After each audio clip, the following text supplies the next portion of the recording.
Sementara itu akibat hubungan pendek arus listrik, sikok rumah warga di Kenten Laut Banyuasin ludes temotong. Juru kejadian ini, sikok korban yakni balita ngalami luka motong.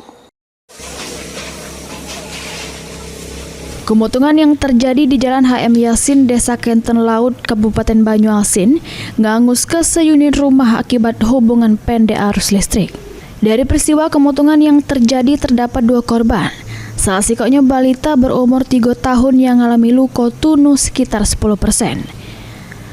Asyirul Syani PLT Kabid Damkar Banyuasin ngatoke, pihak damkar nurun ke seunit mobil sama 6 personil untuk memidam kekobaran api.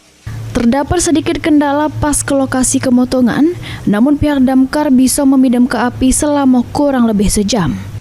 Akibat peristiwa ini, pemilik rumah mengalami kerugian mencapai 100 juta rupiah. Dan kita melakukan pemadaman sekitar 1 jam, alhamdulillah selesai dibantu oleh warga setempat.